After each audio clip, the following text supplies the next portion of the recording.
Out of 4, QO from. We're back with Faith and Randy, and we have another dilemma. Kristen is in the audience and has found herself in a real email pickle that I know, with all the people watching us all over the world, this has happened to you on more than one occasion. Kristen? Hi. Hi. Hi. Unfortunately, I am the queen of accidentally replying to the person that I'm gossiping about in the email. Yeah, I mean, I've destroyed multiple friendships by doing this. I've also on one instance, hit reply to all and sent a company proposal directly to my competitors. So my friends have kind of Kristen-proofed their emails when they send them to me now. And they make sure that they cut and paste so that there's no way possible I can just, reply and send it to anyone I shouldn't be sending it to.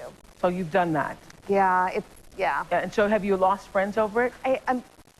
Unfortunately, I have. I've lost a few that I would say were, friends or acquaintances, but it caused my best friend to lose one of her friends that she'd had since kindergarten. Oh. So that's the one I feel the worst about. Because you said something bad in an email? She had forwarded me an email saying, hey, were you invited to this dinner party? So I opened it up and I said, no, I wasn't, and I wouldn't want to be anyway. And, sent it back, and it went right back to the person who said, Gina, what are you doing forwarding my emails on? So. Wow. Yeah. Wow. Yeah, not my finest moment.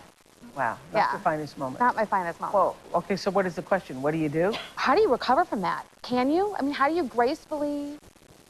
Well, I have one. Is there any way? You might consider a typewriter. Yeah. So that email, well, here's what, the first thing you do, you apologize profusely. Profusely. And here's the hard part. You have to mean it. You have to actually mean it.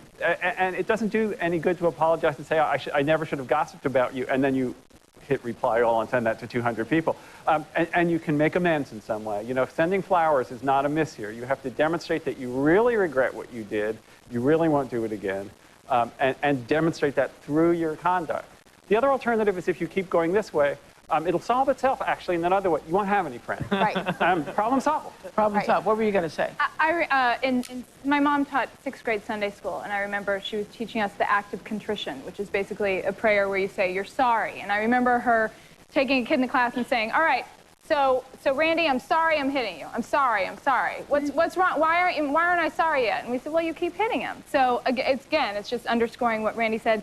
You called yourself the queen. I think you have to decrown yourself. I mean, you look contrite, so I don't mean to pile on, but you just have to never gossip on email again. That's the lesson it's trying to teach you. Yeah. That's what it's trying to teach you. And I would say, if you were asking for words to do a profuse, thorough apology, I would say, I'm incredibly embarrassed, and I'm sorry, and maybe the only good thing that can come out of this is that I'm not going to involve myself in gossipy behavior again. And then I'd say send flowers, but wrap them in a National Enquirer and write a little note like, this is the last gossip you'll ever get from me. Like something funny to try to bridge the gap.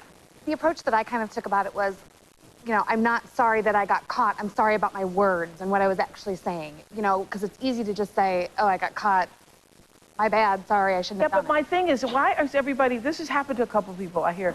I always write emails like they're going to appear in the New York Times. That's what I say. Don't write anything that you don't want to see on the front page of a newspaper. That's how you have to handle it, and that way you would not be writing those things.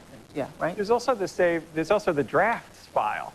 This is the technical solution. That when you write an email that you might in any way think is questionable, don't send it then.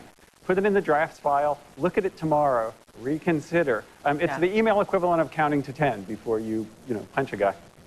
Yeah. Which you shouldn't do. And then don't write anything in email you don't want to see on the front page of the paper. That's how you do it. Next, I know